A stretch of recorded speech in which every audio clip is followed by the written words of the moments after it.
The copper coins clinked against the wooden counter of the snowflake depot, with a sound that reminded Emma of her own hollow heart, each piece representing another mile she could not travel, another dream that remained just out of reach in the Arizona Territory sun that blazed through the dusty windows of the ticket office. Emma Turner had been standing at that counter for what felt like an eternity, watching the clerk count and recount her meager savings with growing impatience written across his weathered face. She had scraped together every penny she could find over the past 6 months, working as a seamstress in the boarding house, taking in laundry from the miners who passed through town, and selling what few possessions she had left from her former life. The coins represented everything she owned in this world, and yet they were not enough. The clerk finally looked up at her with sympathetic eyes that had seen too many desperate souls pass through his station. "Miss, I am afraid you are still $4 short for passage to Santa Fe," he said, his voice carrying the weight of bad news delivered too many times. "I cannot let you board without the full fare." Emma felt her throat tighten as she stared down at the coins scattered across the counter. $4 might as well have been 400 for all the good it did her. She had no more possessions to sell, no more work to be found in this small town that was slowly dying as the silver mines dried up and people moved on to chase new fortunes elsewhere. Her hands trembled slightly as she began gathering the coins back into her worn leather pouch, trying to maintain what little dignity she had left. The boarding house where she worked had just closed its doors permanently last week, leaving her without employment or a place to stay. Her room had been part of her wages, and now she found herself sleeping in the back of the general store on the mercy of old Mr. Henderson, who had known her late father. "Thank you for your time," she managed to say, her voice barely above a whisper as she turned away from the counter, blinking back the tears that threatened to fall. She would not cry here, not in front of strangers, not when she had already lost so much. The depot was relatively quiet for a Wednesday afternoon, with only a handful of travelers waiting for the next train that would arrive in 2 hours. Emma walked slowly toward the door, her worn boots making soft sounds against the wooden floorboards. She had nowhere to go, no plan beyond this failed attempt to buy passage away from Snowflake. Santa Fe had seemed like a promise of something better, a city large enough that she might find work in a dress shop or perhaps as a governess. She had heard they were always looking for educated women back east, and though Santa Fe was hardly east, it was at least a step in the right direction. The August heat hit her like a physical force as she stepped outside, and she raised a hand to shield her eyes from the brutal sun. The high desert town of Snowflake sat at an elevation that made the summers hot and the winters bitterly cold, and Emma had experienced both extremes during her year in this place. She had come here with her father, a surveyor who had been hired to map out new irrigation possibilities for the Mormon settlers who had founded the town back in 1878. That had been nearly 10 years ago when Emma was just a girl of 15. Her father had loved this country, despite its harsh nature, and he had been so full of plans for their future.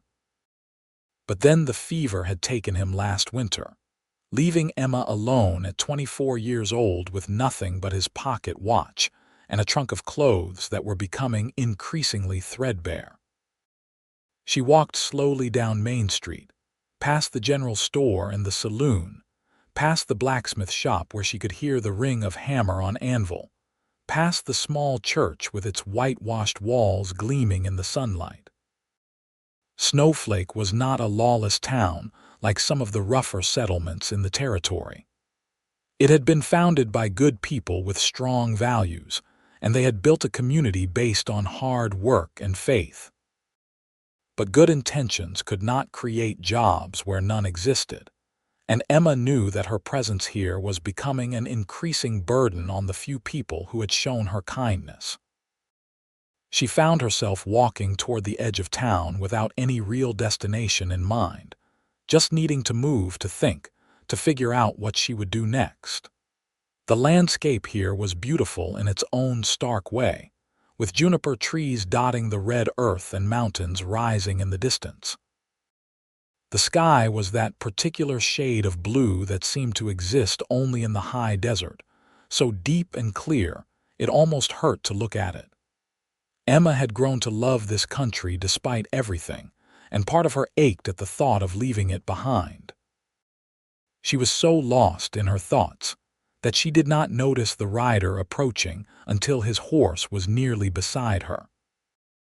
The sound of hooves on the packed dirt road finally broke through her reverie, and she looked up to see a man on a tall bay gelding, watching her with an expression of concern on his sun-bronzed face. "Afternoon, miss," he said, touching the brim of his hat in a gesture of respect. "You look like you are carrying the weight of the world on those shoulders." Emma felt her cheeks flush with embarrassment at being caught in such a vulnerable moment. She straightened her spine and tried to compose herself, aware that she must look a sight with dust on her skirts and surely red-rimmed eyes despite her best efforts. "I am fine, thank you," she said, though her voice betrayed her with a slight tremor. "Just out for a walk." The cowboy studied her for a moment with eyes that were a striking shade of gray-blue, like storm clouds over the desert. He was perhaps in his late 20s, with dark hair that curled slightly beneath his hat, and a strong jaw shadowed with a few days' growth of beard. There was something about his face that spoke of both strength and kindness, a combination Emma had rarely encountered in her life. "Pardon me for saying so, miss, but you do not look fine," he said gently, swinging down from his horse with an easy grace that spoke of a lifetime in the saddle. "And no one takes a walk in this heat unless they are running away from something or have nowhere else to go." His directness caught her off guard, and she found herself looking up at him with surprise. He was tall, well over 6 feet, and his clothing marked him as a working cowboy rather than a gentleman rancher. His boots were worn but well maintained, his shirt was clean if faded, and his leather vest bore the marks of long use. Everything about him spoke of a man who earned his living through hard work and took pride in doing it well. "I apologize if I have offended you," he continued when she did not respond. "My mother always said I had a habit of speaking too plainly, but I find that beating around the bush rarely helps anyone." Despite herself, Emma felt a small smile tug at her lips. There was something refreshing about his honesty, even if it made her uncomfortable. "You have not offended me," she said quietly.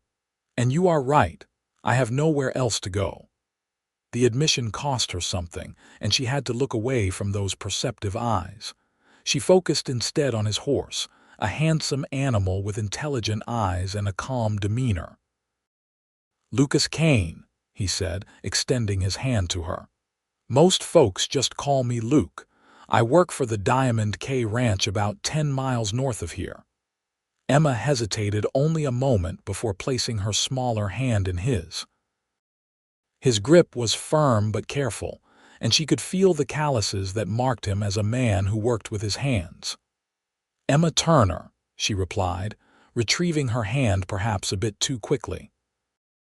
"I have been living in Snowflake for the past year, though I am not sure how much longer that will be the case." Luke nodded slowly, as if confirming something he had already suspected. He pulled his canteen from his saddle and offered it to her.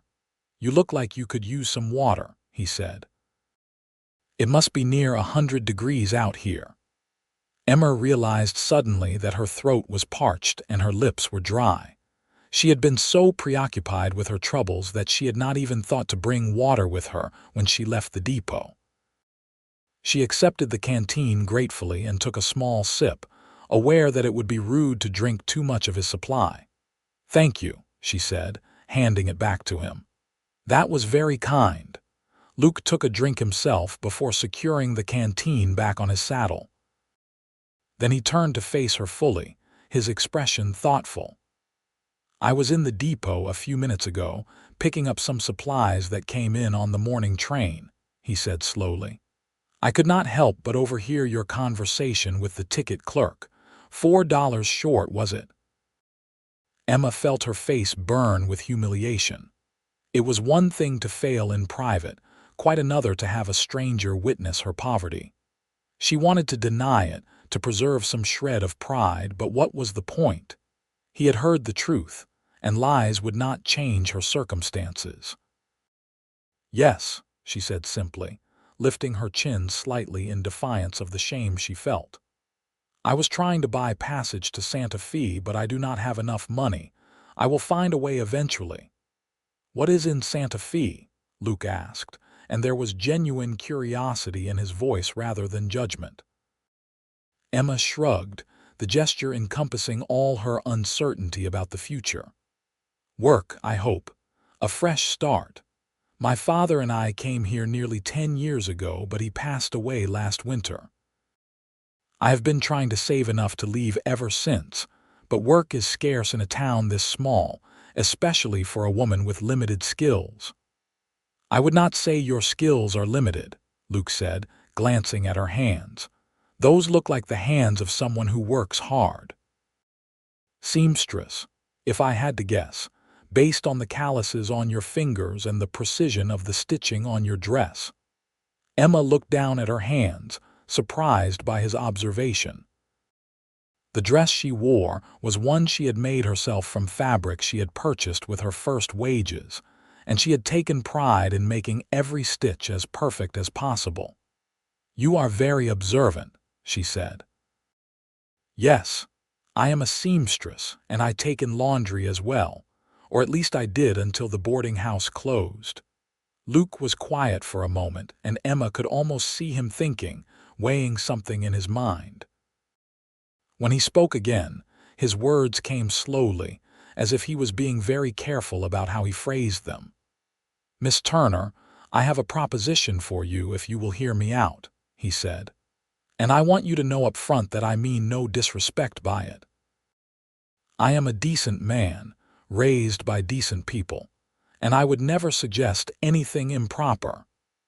Emma felt her heart begin to beat faster, unsure whether she should be hopeful or wary. She had heard too many stories of women in desperate situations being taken advantage of by men who promised help, but delivered only harm. I am listening, she said cautiously. The Diamond K is a good-sized operation, running about 2,000 head of cattle across 15,000 acres, Luke began. The owner, Mrs. Catherine Daniels, is a widow who took over the ranch when her husband passed 5 years ago.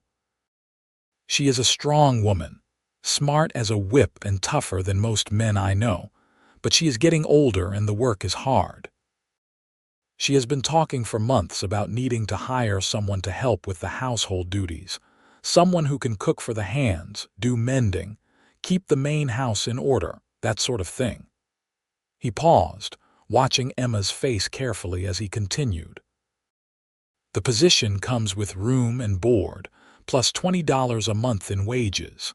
It is hard work, make no mistake about that. We have got 12 men working the ranch full-time, and during roundup that number can double. You would be cooking 3 meals a day for all of them, plus maintaining the main house and helping Mrs. Daniels with whatever she needs.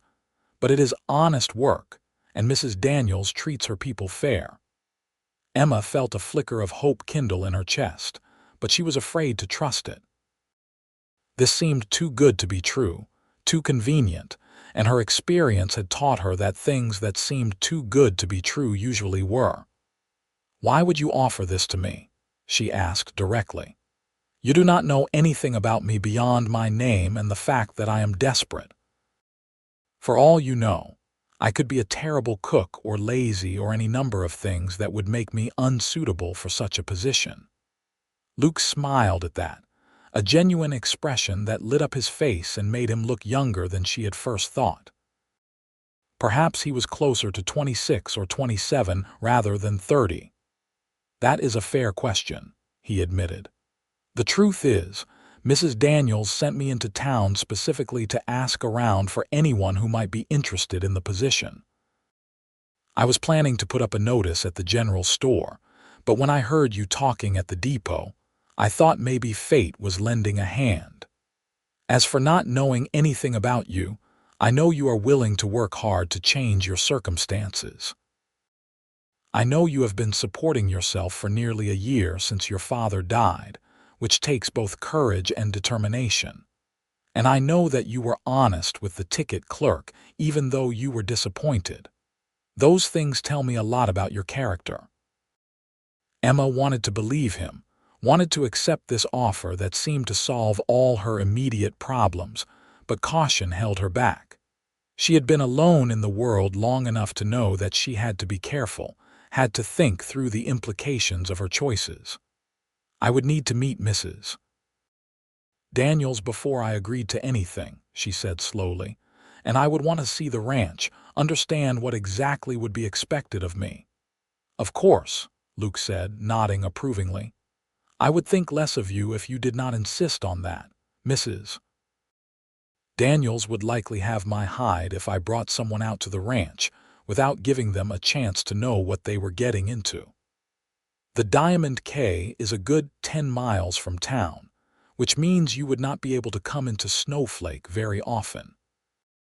Some women find that isolation difficult, especially if they are used to being around other people. I have been living in relative isolation since I arrived here, Emma said. Snowflake is a close-knit community, and while people have been kind to me, I have never really felt like I belonged. I am not afraid of solitude. Luke studied her for another moment, and Emma had the strangest feeling that he was seeing far more than she intended to show. Then he nodded, as if satisfied with what he saw. My horse can carry double if you do not mind riding behind me, he said. I could take you out to the ranch right now, let you meet Mrs. Daniels and see the place. If you decide it is not for you, I will bring you straight back to town, no questions asked. But if you are interested, Mrs. Daniels could probably use your help starting tomorrow, or even tonight if you do not have anywhere else you need to be. Emma thought about the back room of the general store where she had been sleeping, about the charity that Mr. Henderson had shown her, and how she hated being dependent on his kindness. She thought about the $4 she still needed to reach Santa Fe, and how long it would take her to earn that money with no employment. She thought about winter coming in a few months, and where she would be when the snow started to fall. I will come with you, she said, making the decision quickly before her doubts could paralyze her. I have nothing in town that cannot wait, and I would like to meet Mrs. Daniels. The relief on Luke's face was unmistakable, and Emma wondered if perhaps he had been more worried about finding someone than he had let on. He held out his hand to help her mount behind him, and she took it, placing her foot on his boot in the stirrup to boost herself up behind the saddle. It had been years since she had ridden a horse, but the motions came back to her instinctively. She settled herself carefully, very aware of how close she was to Luke, close enough that she could smell the clean scent of soap and leather, and something else that was simply him.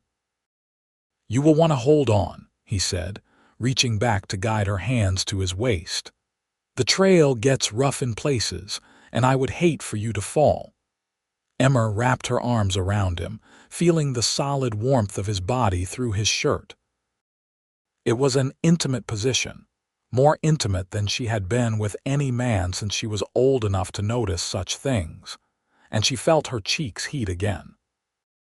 But Luke seemed entirely focused on guiding his horse, clicking softly to the animal and turning them away from the town, and toward the open country to the north. They rode in silence for the first few minutes, and Emma used the time to gather her thoughts and steady her nerves. The horse had an easy, rolling gait that was surprisingly comfortable, and she found herself relaxing slightly despite her anxiety about what lay ahead. The landscape around them was beautiful in the late afternoon light, with long shadows stretching across the red earth, and the mountains in the distance painted in shades of purple and gold. The air was slightly cooler now that they were away from the town, and Emma could smell sage and juniper on the breeze. "Have you always lived in Arizona territory?"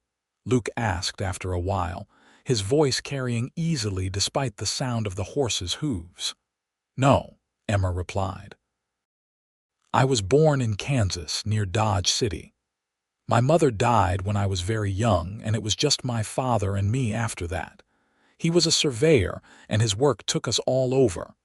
We lived in Colorado for a few years, then New Mexico, then here. I think he always hoped we would eventually settle down somewhere permanent, but the work kept moving and we moved with it. That must have been hard, never having a place to call home," Luke observed. "Sometimes," Emma admitted. "But it also meant I got to see parts of the country that most people never experience. My father believed in education, even for a daughter, so he taught me to read and write and do figures. He taught me about geology and history and how to read the stars. He was a good man, the best I have ever known." She felt her throat tighten as she spoke about her father, the grief still raw even months after his death. Luke must have heard the emotion in her voice because he was quiet for a moment before responding. "He sounds like he was a fine man," he said gently. "I am sorry for your loss. Losing a parent is never easy, no matter how old you are." "Thank you," Emma said softly. "What about you? Have you always been a cowboy?" Luke chuckled at that, a low sound that rumbled through his chest where her hands rested. "More or less," he said. "I grew up on a small ranch in Texas, near San Antonio. My father raised horses, good stock that he sold to the cavalry and to other ranchers. I learned to ride before I could walk, or so my mother always claimed. When I was 18, I decided I wanted to see more of the world, so I hired on with a cattle drive going north to Kansas. Spent a few years moving around, working different ranches, learning the trade. Eventually made my way up here to Arizona territory about 4 years ago. I have been with the Diamond K for 3 years now, and it is the closest thing to home I have felt since I left Texas." "You ever think about going back?" Emma asked, genuinely curious. "Sometimes," Luke admitted. "My parents are both still alive, and I have 2 younger sisters who are probably married with children of their own by now. But the Diamond K feels right to me in a way that few places have. Mrs. Daniels gave me the job of foreman 2 years ago, which means I have responsibility for the whole operation. It is good work, important work, and I am not ready to leave it yet." Emma processed this information, realizing that Luke was not just a common ranch hand, but someone with real authority and responsibility. The fact that he had been made foreman at such a young age spoke to his character and abilities, and she found herself trusting him a little bit more. They rode on, and Luke pointed out various landmarks along the way, explaining the geography of the area and some of the history of the ranches that dotted the landscape. Emma listened, grateful for the distraction from her nervous thoughts. She learned that the Diamond K had been established 15 years ago by Mrs. Daniels and her late husband, who had recognized the potential of this high desert country for raising cattle. The elevation meant better grazing than the lower deserts, and the winters, while cold, were manageable with proper preparation. As they crested a low rise, Luke pulled the horse to a stop and pointed ahead. "There she is," he said with unmistakable pride in his voice. "The Diamond K." Emma looked in the direction he indicated and felt her breath catch. The ranch spread out before them in a wide valley, with a substantial main house built of adobe and wood sitting on a slight elevation. Around it were various outbuildings including a large barn, a bunkhouse, corrals, and what looked like a cookhouse. The whole complex was laid out with obvious care and planning, and even from this distance, Emma could see that everything was well maintained.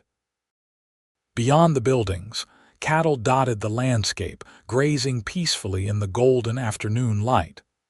"It is beautiful," Emma said honestly, and she meant it.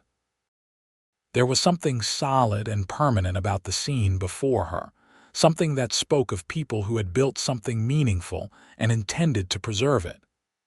"Mrs. Daniels has put her whole life into this place," Luke said as he urged the horse forward again. After her husband died, plenty of people thought she should sell out and move back east where she came from. But she is stubborn in the best possible way. She kept the ranch running, even expanded it some, and proved all the doubters wrong. They rode down into the valley, and as they got closer to the main house, Emma could see more details. The building was larger than she had initially thought, with a wide covered porch that wrapped around at least two sides. There were flowers planted in pots along the porch, a touch of color that spoke of a woman's hand, and the windows gleamed with cleanliness. The whole place had an air of being well loved and carefully tended. Luke guided the horse toward the main house and dismounted smoothly before reaching up to help Emma down. Her legs were a bit stiff from the ride, and she was grateful for his steadying hand as she found her footing.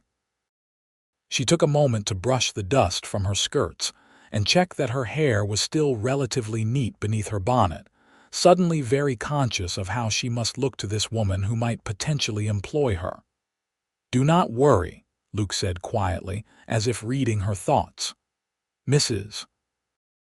Daniels is not one to judge by appearances. She will care more about your character and your willingness to work than whether your dress is dusty." Before Emma could respond, the front door of the house opened and a woman stepped out onto the porch.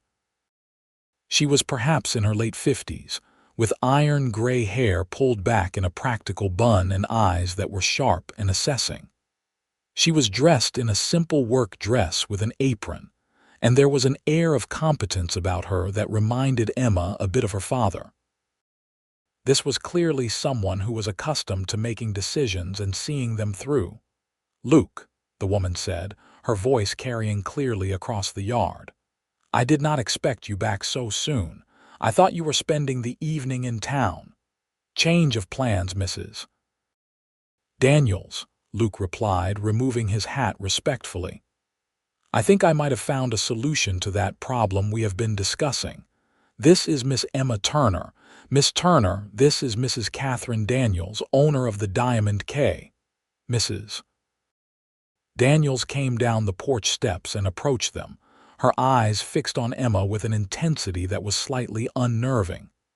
Emma forced herself to stand straight and meet that gaze directly, determined not to show the nervousness that fluttered in her stomach. "Miss Turner," Mrs. Daniels said, extending her hand. Her grip was firm and work-roughened, the hand of someone who did not shy away from hard labor. "Luke says he has found a solution. I assume he has told you about the position I am looking to fill." "Yes, madam," Emma replied. "He mentioned that you need someone to help with cooking and household duties. I want to be clear that I have come to learn more about what the position would entail before making any decisions. Mr. Kane was kind enough to offer to bring me out here to meet you and see the ranch." A small smile tugged at the corner of Mrs. Daniels' mouth, and Emma had the impression that she had passed some sort of test. "A woman who does not jump into things blindly," Mrs. Daniels said approvingly. "That is a good sign. Come inside, Miss Turner, and we will talk properly. Luke, see to your horse and then join us. I want your opinion on this as well, since you will be the one working with Miss Turner if she decides to take the position." Mrs. Daniels led the way into the house, and Emma followed, acutely aware that the next hour might determine the entire course of her future. The interior of the house was as well maintained as the exterior, with whitewashed walls and simple but sturdy furniture. Everything was spotlessly clean, and Emma noted details like the carefully mended curtains and the worn but polished wooden floors. This was the home of someone who took pride in their surroundings, but also understood the practical demands of ranch life. They entered a large kitchen that was clearly the heart of the house. A massive wood stove dominated one wall, with pots and pans hanging neatly above it. A large table occupied the center of the room, scarred from years of use but scrubbed clean. Windows on two sides let in plenty of light, and Emma could see a well-tended vegetable garden just outside one of them. "Sit down, Miss Turner," Mrs. Daniels said, gesturing to the table. "Would you like some coffee, or water might be better in this heat?" "Water would be wonderful, thank you," Emma said, taking a seat at the table.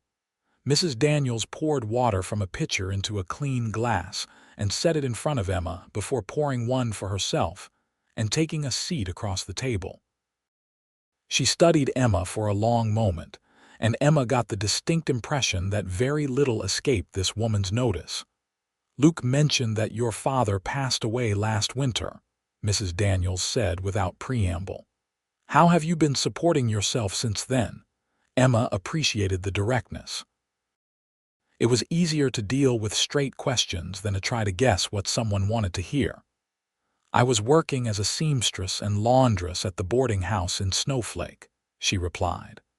"The owner was kind enough to give me work and provide room and board as part of my wages. But the boarding house closed last week, and I have been trying to figure out what to do next. I was attempting to buy a ticket to Santa Fe when Mr. Kane approached me." "Why Santa Fe?" Mrs. Daniels asked. "I thought a larger city might offer more opportunities for work," Emma said honestly. "I have some education, thanks to my father. I can read and write, do figures, and I am skilled with a needle. I thought perhaps I could find work in a dress shop or as a governess." Mrs. Daniels nodded thoughtfully. "What kind of cooking experience do you have?" "I will be honest with you, Miss Turner. Cooking for a dozen men 3 times a day is very different from cooking for a family. The quantities are larger, the work is harder, and the men can be particular about what they expect." "I have been cooking for myself since I was 12 years old," Emma replied. "My father and I moved around frequently because of his work, and we often lived in situations where I had to manage the household. I am comfortable with large quantities because I cooked for the boarding house residents during the past year. I bake bread, prepare stews and roasts, make preserves and pickles, and I know how to stretch ingredients when supplies are limited. I will not pretend to be a fancy cook, but I can prepare hearty, satisfying meals that will keep working men fed and content." "Can you manage a budget?" Mrs. Daniels asked. "I will need you to keep track of supplies and let me know what needs to be ordered. I cannot have someone who is wasteful or who does not understand the value of money." "Yes, madam," Emma said firmly. "I have been managing my own finances since my father died, and before that I often helped him with his bookkeeping. I understand that waste is unacceptable, especially on a ranch where profit margins can be thin." Mrs. Daniels leaned back in her chair, continuing to study Emma with those sharp eyes. Emma forced herself to remain calm under the scrutiny, even though she desperately wanted this position more than she had wanted anything in a long time. "What about the isolation?" Mrs. Daniels asked. "The Diamond K is 10 miles from Snowflake, and the work will keep you busy most days from before dawn until well after dark. You will not have much time for socializing or going into town. Some women find that difficult, especially younger women who are used to being around people their own age."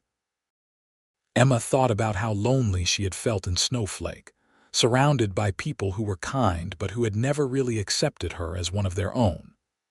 She thought about the long hours she had spent in her tiny room at the boarding house, sewing by candlelight and wondering what her future held. "I am not afraid of hard work or isolation, Mrs. Daniels," she said quietly. "What I am afraid of is being dependent on charity or being unable to support myself. You are offering me honest work for fair wages, room and board, and a chance to build some savings for my future. That is more valuable to me than any amount of socializing." The door opened and Luke entered, having apparently taken care of his horse. He poured himself a glass of water and leaned against the counter, watching the two women with obvious interest but saying nothing. Mrs. Daniels glanced at him, then back at Emma. "Luke says he has a good feeling about you, Miss Turner. I have learned to trust his judgment over the years. He has brought good men to work for the Diamond K, and he would not have brought you here if he did not think you were suitable. But I need to know from you whether you are truly committed to this. I cannot afford to train someone only to have them quit after a few weeks because the work is too hard or they are homesick for town life." Emma met Mrs. Daniels' gaze squarely, putting all the sincerity she felt into her words. "Mrs. Daniels, I will be honest with you about something. When I was standing at that train depot today, counting out coins that I knew would not be enough, I felt more alone and frightened than I have felt since my father died. I have been drifting for months, trying to figure out how to build a life for myself with no family, no connections, and very little money. Mr. Kane offered me a lifeline when he told me about this position. If you are willing to give me a chance, I will work harder than anyone you have ever employed. I will not quit because the work is difficult, and I will not complain about isolation. I will earn my place here, and I will be grateful every single day for the opportunity." The silence that followed her words seemed to stretch for an eternity. Emma held her breath, waiting for Mrs. Daniels' decision. She was aware of Luke watching them both, and she thought she saw approval in his eyes, but she kept her focus on the older woman. Finally, Mrs. Daniels nodded slowly. "All right, Miss Turner. I will give you a trial period of 1 month. If at the end of that month we are both satisfied, the position is yours permanently. Your wages will be $20 a month, paid at the end of each month. You will have your own room in the house, meals provided, and 1 Sunday off every month to go into town if you wish, assuming the work is caught up. Luke can take you in his wagon when he goes for supplies. Does that sound acceptable to you?" Emma felt relief wash over her so powerfully that she had to blink back sudden tears.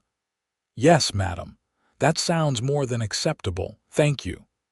"Do not thank me yet," Mrs. Daniels said, but there was a hint of warmth in her voice now. "You have not experienced breakfast with 12 hungry cowboys yet. Come on, I will show you to your room and give you a tour of the kitchen. The men will be coming in for supper in about 2 hours, and you might as well start tonight if you are willing." Emma stood quickly, eager to begin. "I am willing." Mrs. Daniels led her through the house, explaining the layout as they went. Besides the large kitchen, there was a formal dining room that was rarely used, a sitting room, Mrs. Daniels' bedroom on the ground floor, and 2 additional bedrooms upstairs. One of these would be Emma's room, a modest space with a single bed, a dresser, a washstand, and a window that looked out over the valley. It was clean and simply furnished, but to Emma it looked like luxury after the cramped back room at the general store. "The wash house is out back, Mrs. Daniels explained. "There is a pump in the kitchen for cooking and drinking water. We do laundry on Mondays, and I will expect you to handle the household linens and your own clothing. The men take care of their own laundry in the bunkhouse, though they will bring you items that need mending. You will find a sewing basket in the kitchen with needles, thread, and such. If you need more supplies, just let me know." They returned to the kitchen, and Mrs. Daniels showed Emma the pantry, which was well stocked with flour, sugar, coffee, beans, dried fruits, and various other staples. There was a root cellar accessible through a trapdoor in the floor, filled with potatoes, onions, carrots, and other vegetables. A smokehouse out back held preserved meats. Emma took mental inventory of everything she saw, already planning what she might prepare for supper. "The men expect a substantial meal at supper time," Mrs. Daniels said. "Breakfast is usually simple, things like flapjacks, bacon, eggs, biscuits. Lunch is often taken out to wherever they are working, so I pack cold meals, sandwiches, and such. But supper is when they want a full spread. Meat, potatoes, vegetables, bread, and dessert if you have time to make it. They work hard and they burn through food like you would not believe." Emma nodded, trying not to feel overwhelmed by the scope of what she was taking on. "What were you planning for tonight?" "I can start with whatever you had in mind."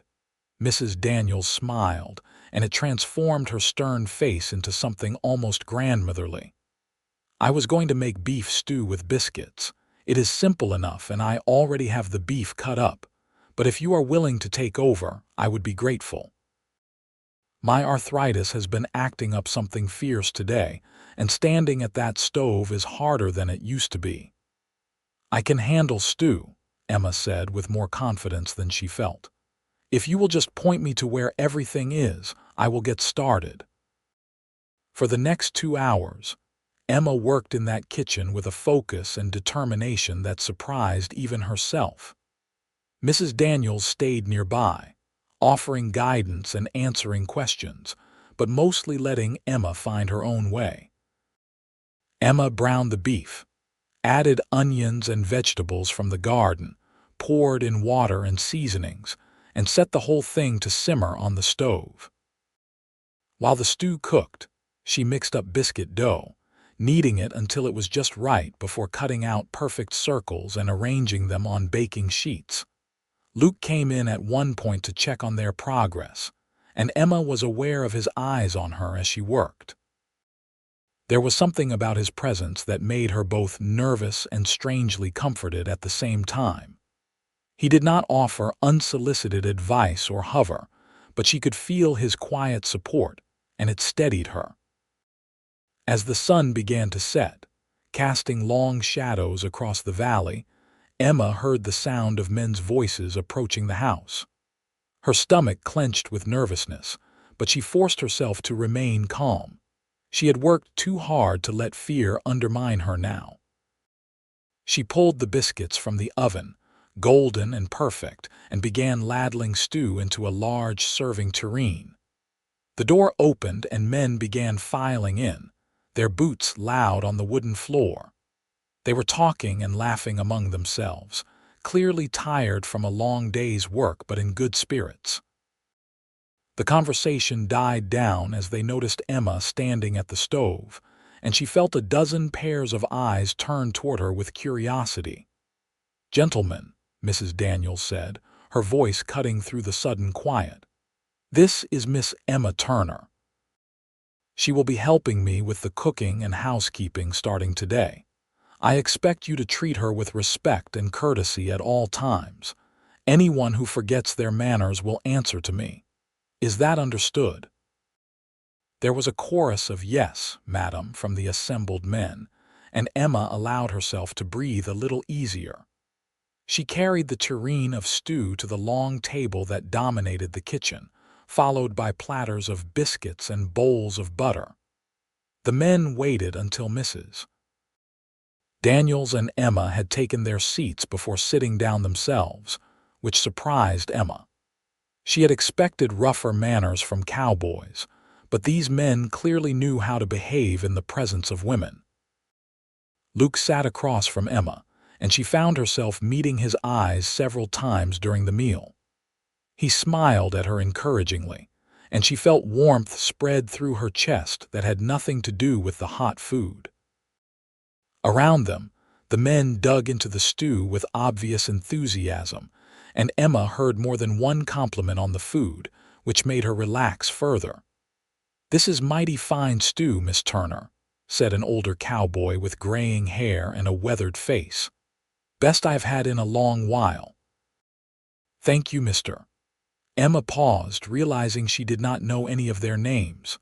"Tom Sawyer, madam," the cowboy said with a grin. "And before you ask, yes, I have heard all the jokes about the book. I was born long before Mr. Twain wrote it, but that does not stop folks from making comments." Emma could not help but smile at that. "It is nice to meet you, Mr. Sawyer." As the meal continued, the other men introduced themselves one by one.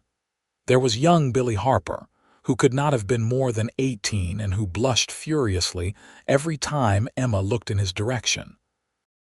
There was Carlos Mendoza, whose family had been in Arizona territory long before it was American soil. There was Jack Wilson and his brother Pete, who had come west from Virginia after the war. Each man had his own story, and Emma found herself genuinely interested in learning about them. After supper, the men helped clear the table before heading out to the bunkhouse for the evening. Emma was left with a mountain of dishes to wash, but Mrs. Daniels insisted on helping despite Emma's protests. "You did well tonight," Mrs. Daniels said as they worked side by side at the sink. "The men liked your cooking and they were on their best behavior. That is a good sign. They can tell when someone is genuine and they respond to that." "Thank you," Emma said, scrubbing a pot with vigor. "I was nervous." "I could tell," Mrs. Daniels said with a hint of amusement. "But you did not let it stop you. That takes courage, Miss Turner.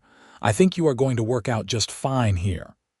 Emma felt a rush of gratitude and relief. For the first time in months, she felt like she might actually have a future, a place where she belonged. She glanced out the window toward the bunkhouse, where she could see lamplight glowing in the windows.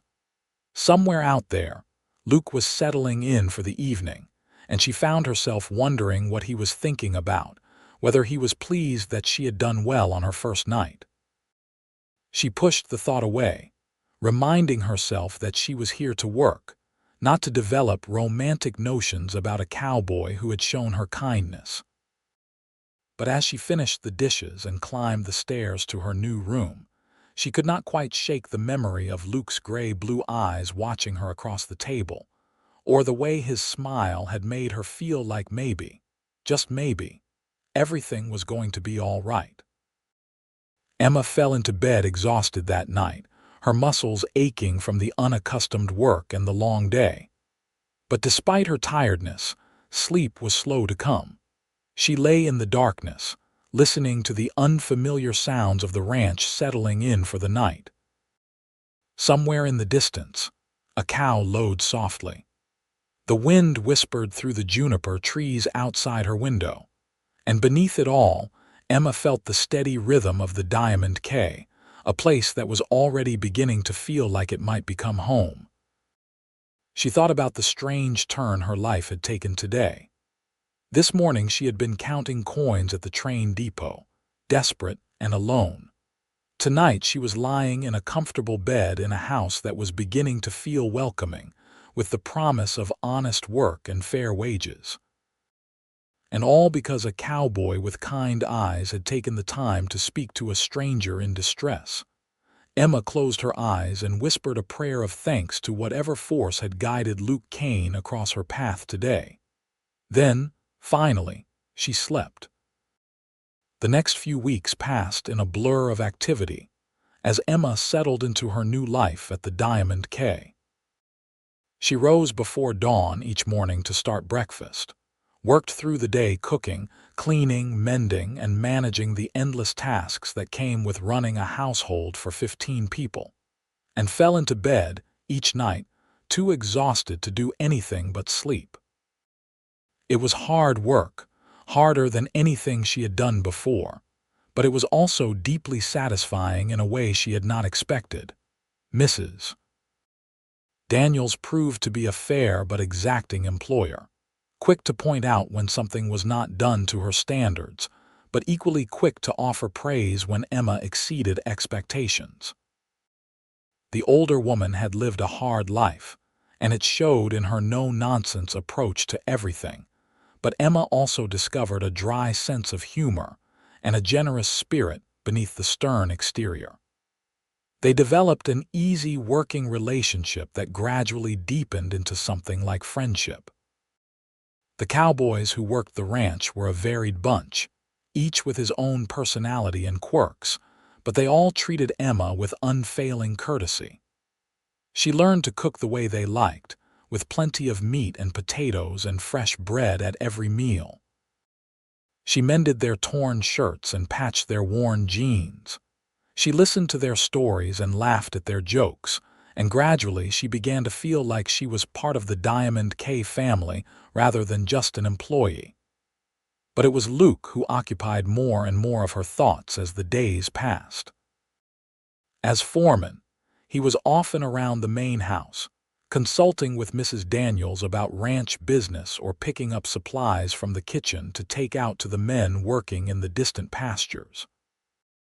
He always had a smile for Emma, always took time to ask how she was settling in, and she found herself looking forward to these encounters more than she wanted to admit.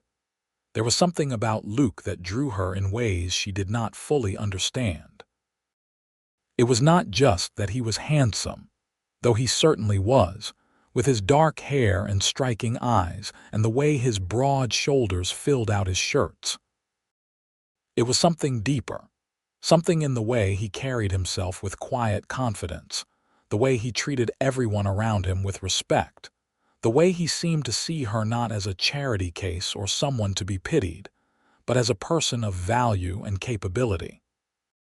She caught him watching her sometimes when he thought she was not looking, and she wondered what he saw when he looked at her. Did he see only the woman who cooked his meals and mended his shirts, or did he see something more? One evening about 3 weeks after Emma had started working at the ranch, Luke came to the main house after supper with a tear in his best shirt that needed mending. Most of the other hands had already returned to the bunkhouse, and Mrs. Daniels had retired to her room with one of the books she loved to read in the evenings. Emma was alone in the kitchen, finishing up the last of the dishes, when Luke knocked softly on the door frame. "Miss Turner," he said, holding up the shirt. "I hate to bother you, but I've got a social coming up in town this Saturday, and this is my best shirt. I tore it on a fence post this afternoon, and I am hopeless with a needle." Emma dried her hands on her apron and took the shirt from him, examining the tear. It was along one of the seams, clean and easily mended. "This will not take long," she said, gesturing to the chair across from where she had been sitting. "Sit down if you like, unless you need it right now." "No rush," Luke said, settling into the chair with the easy grace that seemed to characterize all his movements. "The social is not until Saturday afternoon." Emma retrieved her sewing basket and threaded a needle, bending her head over the work. She was very aware of Luke watching her, could feel the weight of his gaze even though she kept her eyes on her stitching. "I have been meaning to tell you how impressed I am with how you have taken to ranch life," Luke said after a moment. "Mrs. Daniels told me yesterday that she is extremely pleased with your work. She said you have exceeded all her expectations." Emma felt warmth rise in her cheeks at the compliment. "That is kind of her to say. I am just trying to do my job well." "It is more than that," Luke insisted. "You have made yourself invaluable in just a few weeks. The men have not stopped talking about how much better the food is, and Mrs. Daniels looks more rested than I have seen her in months. You have made a real difference here." Emma did not know what to say to that, so she focused on her stitching, making tiny, precise stitches that would hold the seam securely. The silence that fell between them was comfortable rather than awkward, and she found herself relaxing in Luke's presence in a way that surprised her. "This social you mentioned," she said after a while, more to fill the silence than because she was particularly interested. "What is it for?" "It is just something the town does once a month during the summer," Luke explained. "There is a barn dance with music and food, gives folks a chance to socialize and catch up on news. It is nothing fancy, but it is a nice break from the routine." "That sounds pleasant," Emma said, tying off her thread and examining her work. The repair was nearly invisible, and she felt a small surge of pride at her handiwork. "You should come," Luke said suddenly, and there was something in his voice that made Emma look up sharply. "Mrs. Daniels usually goes, and I am sure she would be happy to have you accompany her. It would be a good chance for you to meet more people from town, and the dancing is fun." Emma's heart began to beat faster, though she tried to keep her expression neutral. "I do not know if I would fit in at something like that. I am not really part of the community." "Neither am I in some ways," Luke said. "I am from Texas, remember? When I first came to Arizona Territory, I did not know a soul. But people here are friendly once they get to know you, and you have been working hard. You deserve a bit of enjoyment."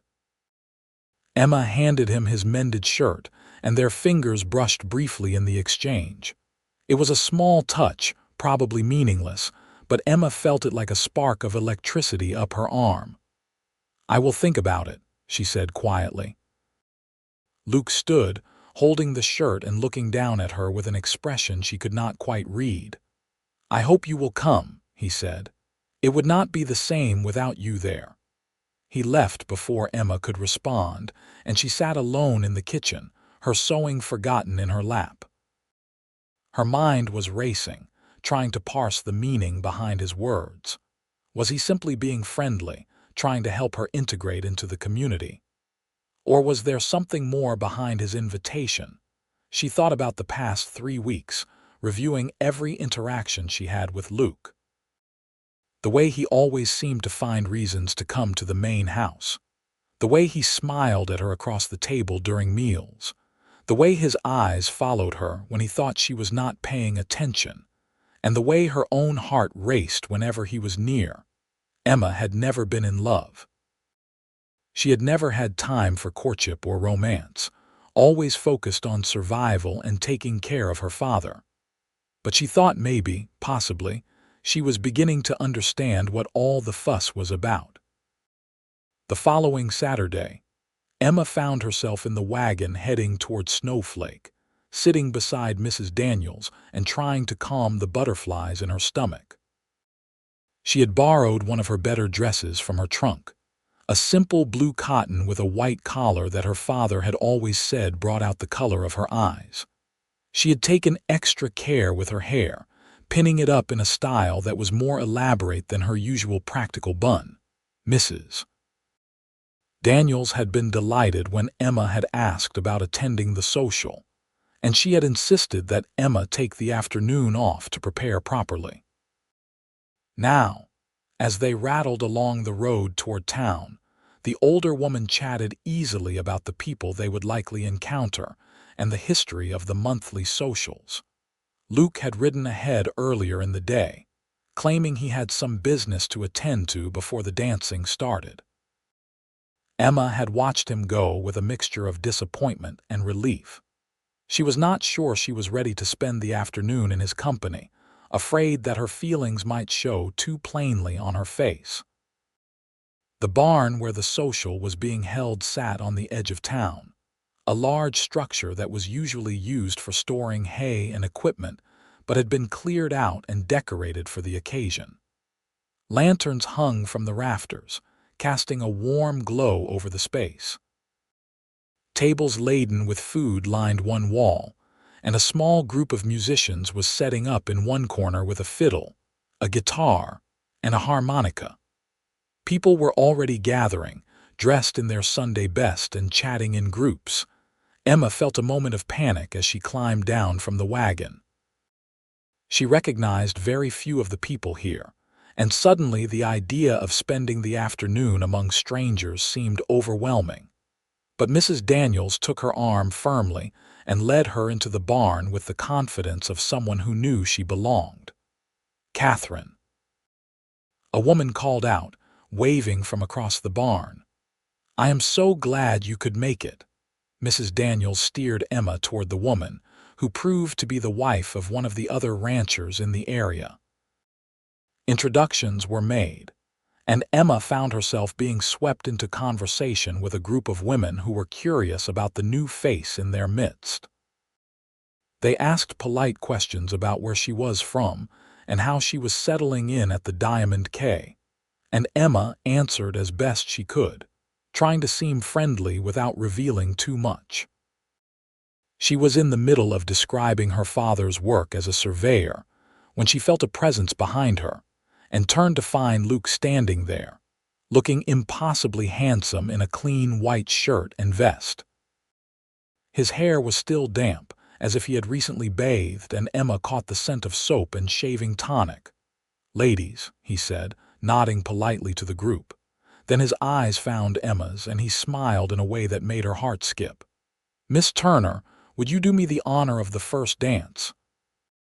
Emma felt every eye in the group turn toward her, and she knew her face must be bright red.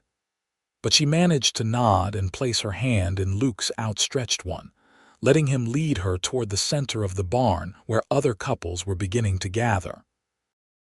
The musicians struck up a lively tune, and Luke pulled Emma into position for a reel. She had not danced in years, not since she was a girl and her father had taught her the basic steps.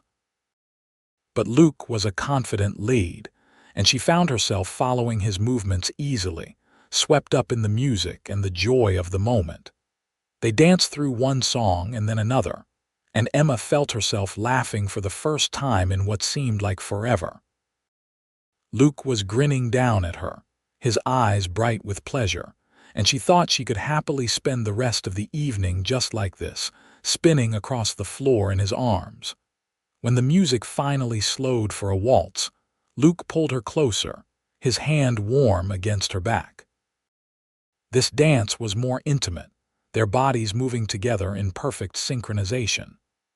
Emma was acutely aware of how close they were, close enough that she could see the flecks of darker blue in his gray eyes, close enough to feel his breath on her cheek.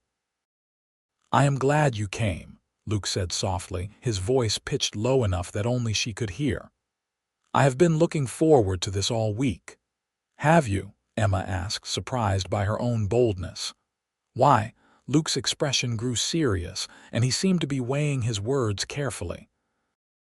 "Because I have not been able to stop thinking about you since the day I met you at the train depot. You were standing there looking so determined and brave, even though I could tell you were frightened. And then you took a chance on coming out to the ranch with a stranger, trusted your instincts even though you had no reason to trust me. You have impressed me every single day since then, Emma. Your strength, your kindness, the way you have made yourself part of the Diamond K family. I look forward to seeing you every morning, and I find excuses to come to the main house just so I can be near you. I know it is probably forward of me to say all this, but I have never been good at hiding my feelings."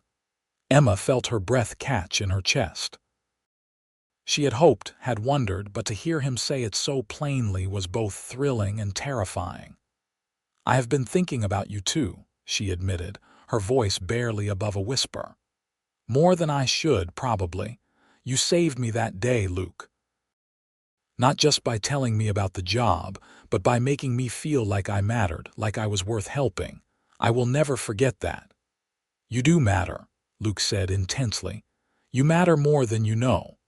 The song ended too soon, and they were forced to step apart as other couples moved around them. But something had shifted between them in those few minutes, something fundamental and irreversible. Emma knew that her life had just changed again, and this time it was a change she welcomed with her whole heart. The rest of the afternoon passed in a blur of dancing and conversation. Luke stayed by Emma's side for most of it, introducing her to people and making sure she felt included. Mrs. Daniels watched them with an expression of satisfied approval, and Emma realized that the older woman had probably been hoping for exactly this development. As the sun began to set, and people started preparing to head home, Luke helped Emma back into the wagon and climbed up beside her, claiming he would ride back with them rather than take his horse. Mrs. Daniels made a show of needing to speak with someone and wandered off, leaving Luke and Emma alone for a few minutes. "Emma," Luke said, taking her hand in his. "I meant what I said earlier. I care about you. I know it is fast, but out here in the West, sometimes things happen quickly. Life is too short and too uncertain to waste time dancing around what you feel. I would like to court you properly, if you would allow it. I would like to see where this might lead between us." Emma looked at their joined hands, then up into Luke's earnest face. She thought about all the things that could go wrong, all the reasons why she should be cautious. But she also thought about how alive she felt when she was with him, how safe and valued and seen. "I would like that," she said simply. "I would like that very much." Luke's face broke into a smile that seemed to light up the entire wagon yard, and he squeezed her hand gently before releasing it as Mrs. Daniels approached. The ride back to the ranch was filled with comfortable conversation, and Emma felt a sense of peace settle over her that she had not experienced in years. She had a job she enjoyed, a place to live, and now, unexpectedly, the beginning of something that might turn into love. It seemed almost too good to be true, and she found herself waiting for something to go wrong. But nothing did. The weeks turned into months, and Emma's relationship with Luke deepened in ways that both thrilled and terrified her. They spent their Sundays together when work allowed, taking long rides across the ranch while Luke showed her the land he loved. They talked for hours about everything and nothing, learning each other's stories and dreams.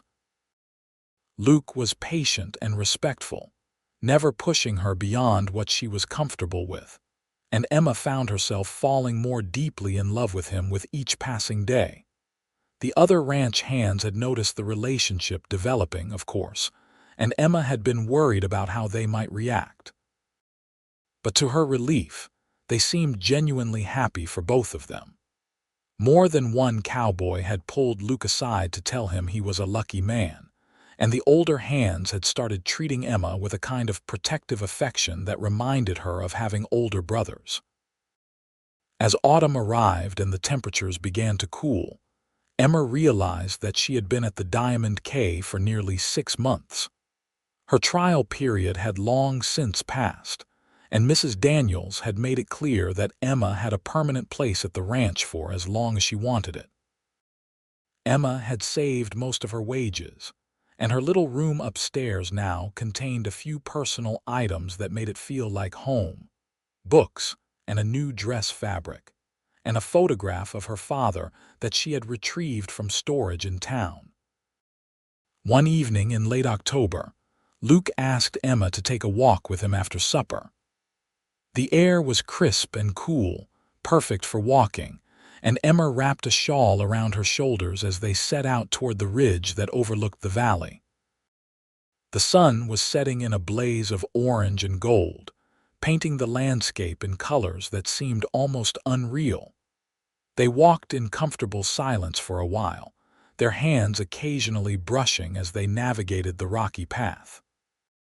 When they reached the top of the ridge, Luke guided Emma to a flat boulder where they could sit and look out over the ranch spread below them. The main house glowed with lamplight, and smoke rose from the bunkhouse chimney. It was a scene of peace and prosperity, and Emma felt her heart swell with affection for this place that had become her home. "I love this view," Luke said, his eyes on the valley. "When I first came to the Diamond K, I used to come up here in the evenings just to look at it. There is something about seeing the whole ranch laid out like this that reminds me why I do what I do. It is not just a job. It is building something, maintaining something, being part of something larger than myself." "I understand that feeling," Emma said. "I never had that before I came here. My father and I were always moving, never putting down roots, but this place feels different. It feels permanent in a way nothing else in my life ever has." Luke turned to look at her, and in the fading light his eyes seemed to glow. "Emma, I need to tell you something. I spoke with Mrs.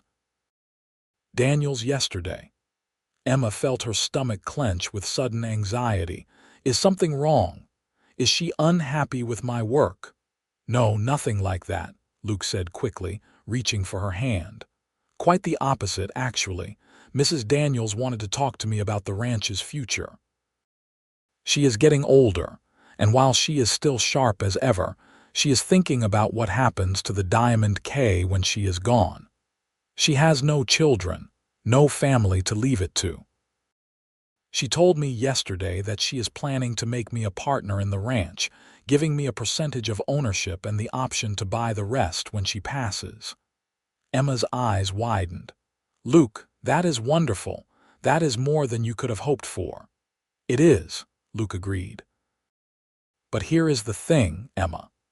Mrs. Daniels made it clear that part of her decision is based on seeing me settle down, seeing me build a life here rather than just working as a hired hand. She likes you, Emma. She has told me more than once that she considers you family now.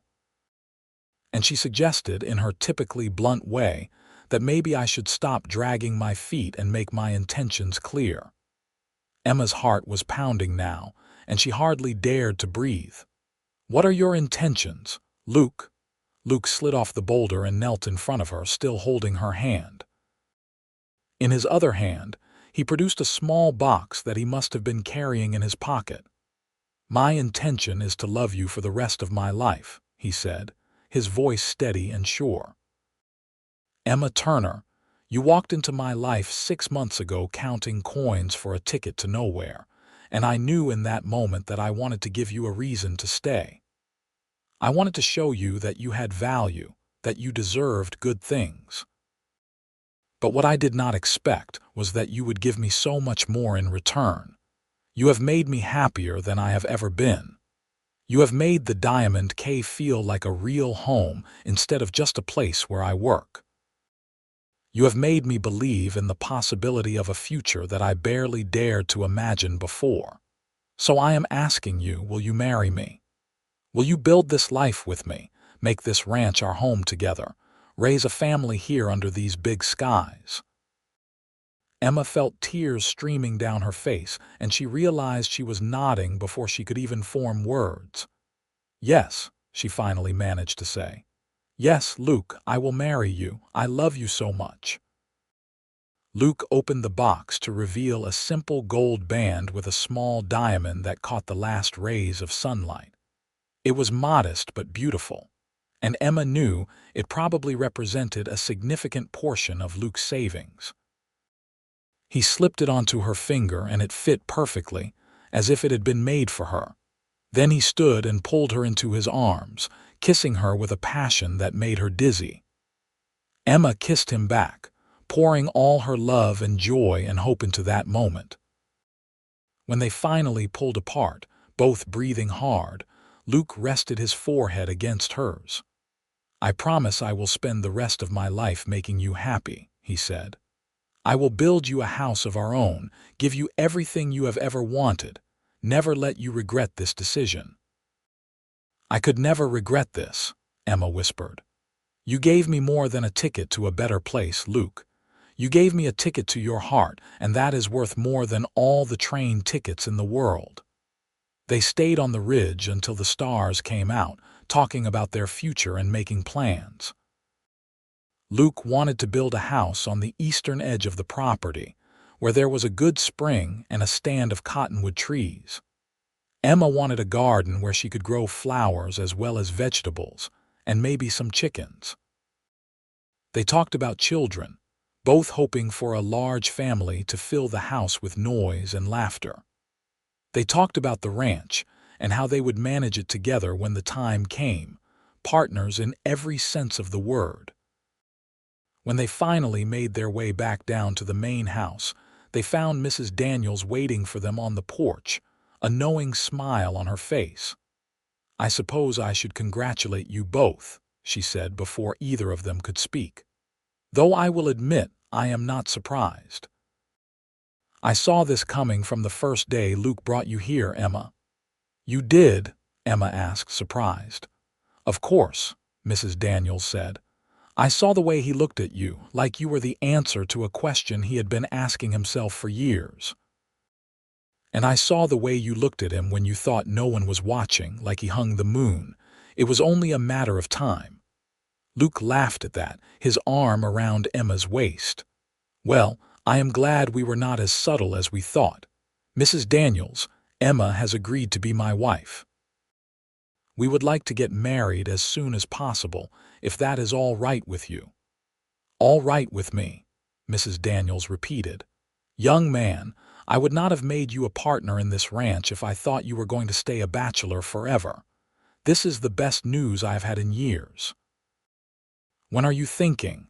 "We have not discussed the details yet," Emma admitted. "But I do not want a long engagement. We have already waited long enough." "How about before Christmas?" Mrs. Daniels suggested. "That gives you a couple of months to prepare, and the weather should still be decent. We can have the ceremony here at the ranch. Invite everyone who works here plus folks from town. Make it a real celebration." Emma looked up at Luke, who nodded his agreement. "That sounds perfect," she said. The next 2 months passed in a whirlwind of activity. Emma continued her regular duties at the ranch, but every spare moment was spent preparing for the wedding. Mrs. Daniels proved to be an enthusiastic helper, and together they planned a ceremony and celebration that would be memorable without being extravagant. Emma made her own wedding dress, a simple but elegant gown of ivory silk that she had ordered from a shop in Santa Fe. Luke worked with some of the other hands to start building the house he had promised Emma.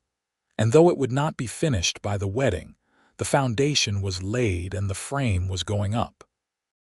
Word of the wedding spread quickly through the community, and Emma was touched by how many people seemed genuinely happy for them. Women she barely knew came forward to offer advice and assistance. The ranchers who worked with the Diamond K congratulated Luke and made jokes about him being a married man. Even the most reserved of the cowboys found ways to express their approval, usually through gruff comments about how it was about time Luke settled down. As the wedding date approached, Emma found herself reflecting on how much her life had changed in less than a year. She thought about that day at the train depot, counting coins that were not enough to buy her freedom. She thought about the despair she had felt, the sense of being trapped with no options. And then she thought about Luke riding up to her on that dusty road, offering her not just a job but a lifeline to a completely different future. The wedding took place on a crisp December morning, with the sun shining brilliantly in a cloudless sky. The ceremony was held in the main house, which had been decorated with evergreen branches and white ribbons. A traveling preacher from Snowflake presided, and the room was packed with ranch hands, neighbors, and friends who had come to witness the union. Emma walked down the makeshift aisle on the arm of old Tom Sawyer, who had offered to give her away since her father could not be there. She wore her ivory dress and carried a simple bouquet of winter greenery tied with ribbon. But she only had eyes for Luke, who stood at the front of the room looking handsome and nervous in his best suit, his dark hair combed back, and his eyes fixed on her with an expression of such love that it took her breath away. The ceremony itself was simple and traditional. They exchanged vows and rings, promising to love and honor each other for the rest of their lives. When the preacher finally pronounced them husband and wife, Luke kissed Emma with such tenderness that she felt tears prick her eyes. The room erupted in applause and cheers, and Emma found herself swept up in a whirlwind of congratulations and well wishes. The celebration that followed lasted well into the evening with food and music and dancing. Mrs. Daniels had outdone herself preparing a feast, and Emma suspected the older woman had been cooking for days in advance. There was roasted beef and venison, mashed potatoes and gravy, fresh bread, vegetables, pies and cakes. The men ate until they could barely move, and then danced it off before eating again. Emma danced with Luke for most of the evening, but also with many of the other men who worked the ranch. She danced with Tom Sawyer, who told her that her father would have been proud of the woman she had become. She danced with young Billy Harper, who had lost most of his shyness around her over the past months. She even danced with Mrs. Daniels, who surprised everyone by proving she could still move gracefully despite her arthritis. As the evening wore on and the guests began to drift away, Luke finally swept Emma up in his arms and carried her out of the main house toward the bunkhouse area. But instead of heading to the bunkhouse, he carried her to a small cabin that sat slightly apart from the other buildings. Emma realized with a start that the men must have been working on it in secret, because the last time she had seen this building, it had been a storage shed. Now it had a new roof, glass windows, and a door that Luke kicked open with his boot. Inside, someone had prepared a cozy space with a bed covered in quilts, a small stove that was already lit and warming the room, and a table with a lamp and a bottle of wine. It was simple but perfect, a private space for them to begin their married life. Luke set Emma down gently and cupped her face in his hands, his expression serious. "I love you, Emma Kane," he said, trying out her new name. "I love the sound of that. Emma Kane, my wife." "I love you too, Lucas Kane, my husband," Emma replied, smiling through happy tears.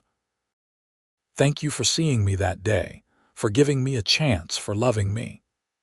"Thank you for trusting me," Luke said, "for taking a chance on a cowboy who could not stop talking to a beautiful woman counting coins at a train depot.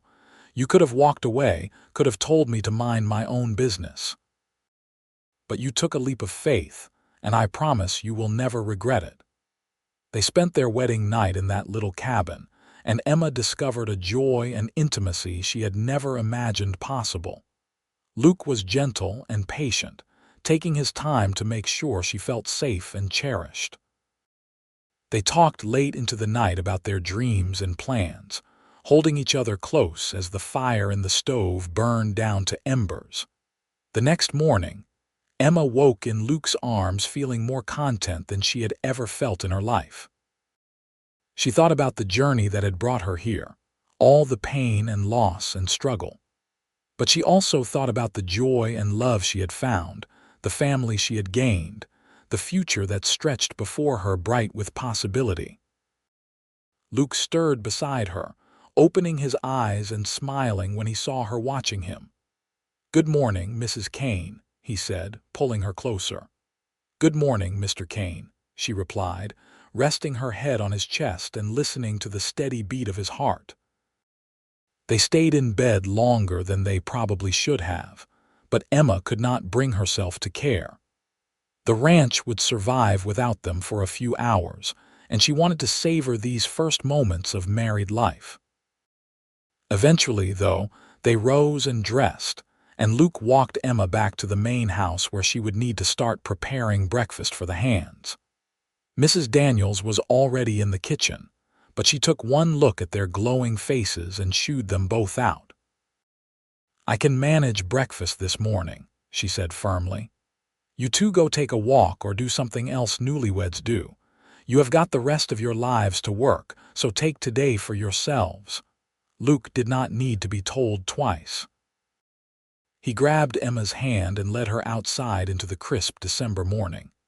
They walked to the spot where their new house was being built, and Luke showed her the progress that had been made. The walls were going up now, and Emma could start to see the shape of what would be their home. There would be a large kitchen, a sitting room, 3 bedrooms for the children they hoped to have, and a wide porch that wrapped around two sides. "I want you to have everything you have ever wanted," Luke said, his arm around her waist as they surveyed the construction. "A real home, a place that is ours, where we can raise our family and grow old together." "I already have everything I want," Emma said, turning to face him. "I have you, and I have this place, and I have a future that I never thought I would get to have. Everything else is just decoration." Over the next few years, Emma and Luke built a life together that exceeded both their expectations. The house was completed the following spring, and they moved in with great ceremony, Mrs. Daniels and all the ranch hands helping to transport their belongings. Emma planted her garden, and it flourished under her care, producing vegetables and flowers that brightened their home. Luke continued to work as foreman of the Diamond K, and true to her word, Mrs. Daniels made him a partner in the ranch, giving him a 25% stake with the option to buy more in the future. Their first child, a son they named William after Emma's father, was born in the autumn of 1889, nearly a year after their wedding. Emma had been terrified during her pregnancy and labor, but Luke was by her side through all of it, and Mrs. Daniels proved to be an experienced midwife. When Emma finally held her son in her arms, she felt a love so fierce and overwhelming that it brought tears to her eyes. Luke was a devoted father, doting on William and later on their daughter Sarah, who was born 2 years after her brother. He taught William to ride almost as soon as the boy could walk, and he was endlessly patient with Sarah's questions and demands for attention. Emma watched her husband with their children and felt her love for him deepen even further, if that was possible. Mrs. Daniels lived to see both children born, and she treasured her role as their honorary grandmother. She taught William his letters and numbers, told Sarah stories about the old days when the ranch was first being established, and remained a vital presence in all their lives. But age and illness eventually caught up with her, and she passed away peacefully in her sleep in the winter of 1892. Her death hit the entire ranch hard, but especially Emma and Luke, who had both come to love and depend on her. In her will, Mrs. Daniels left the remaining percentage of the Diamond K to Luke, making him the sole owner of the ranch. She also left her house and personal effects to Emma, with a letter expressing how much Emma's presence had meant to her in her final years. "You came to us as a stranger in need," Mrs. Daniels had written, "but you became the daughter I never had. You brought joy and life to this house, and you helped me feel less alone after my dear husband passed. Thank you for that gift, Emma. May you and Luke build a legacy here that lasts for generations." Emma read the letter through her tears, holding it carefully as if it were precious treasure. And in a way, it was. Mrs. Daniels had given her so much more than a job or a place to live.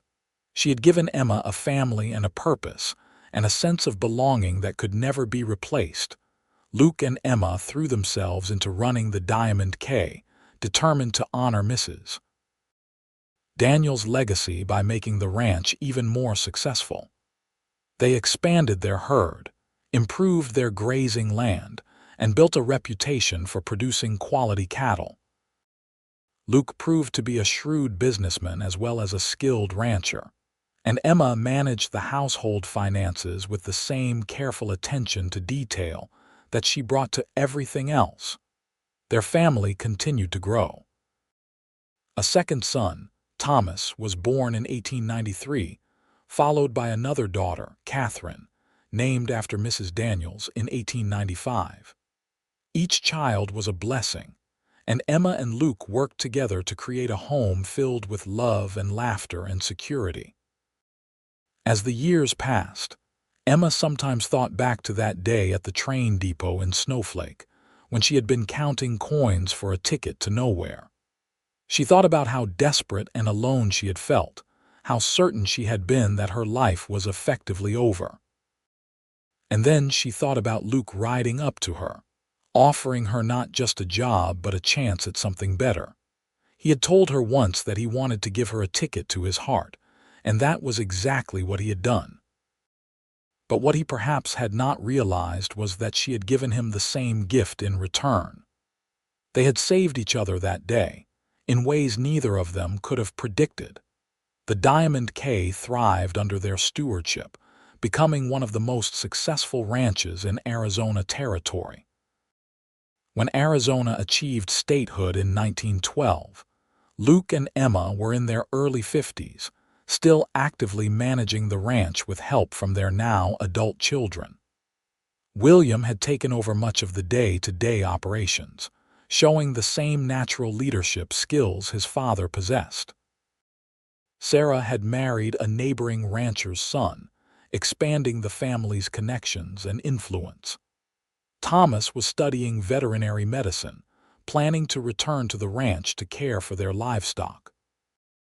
And young Catherine was still finding her way, but she showed every sign of inheriting her mother's practical intelligence and her father's love of the land. On their 25th wedding anniversary, Luke surprised Emma with a trip to Santa Fe, the city she had been trying to reach all those years ago when they first met. They took the train, a luxury they could now easily afford, and spent a week exploring the city and its surroundings. As they walked through the plaza one evening, Emma thought about the girl she had been at 24, desperate to get to this city because she thought it represented her only hope for a future. How wrong she had been. Santa Fe was beautiful and interesting, but it was not her home. Her home was the Diamond K, with its red earth and big skies and the family she and Luke had built together. "What are you thinking about?" Luke asked, noticing her faraway expression. "I was thinking about how grateful I am that I did not have enough money for that train ticket," Emma said, slipping her hand into his. "If I had made it to Santa Fe, I never would have met you. I never would have known what it was like to truly be loved, to have a real home, to build a life that matters." Luke squeezed her hand, his eyes soft with affection. "I think about that too sometimes.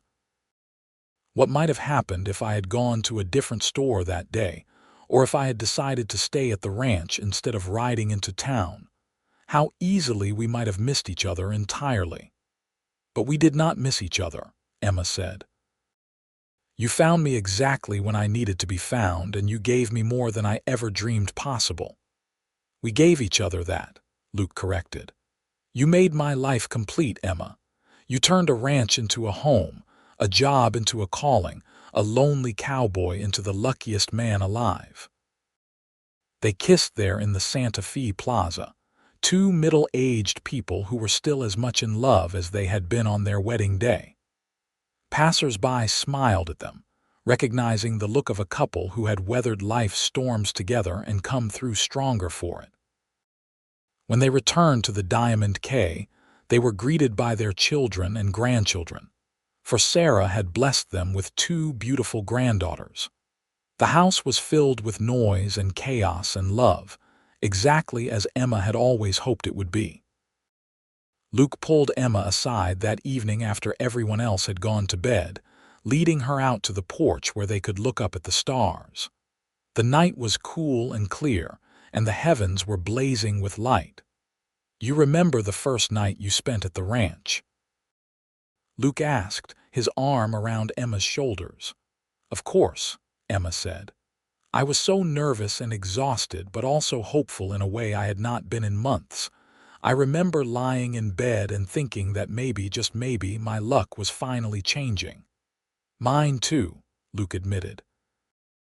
"I remember thinking that I had just met the woman I was going to marry, and wondering if I was crazy for feeling that way after only knowing you for a few hours."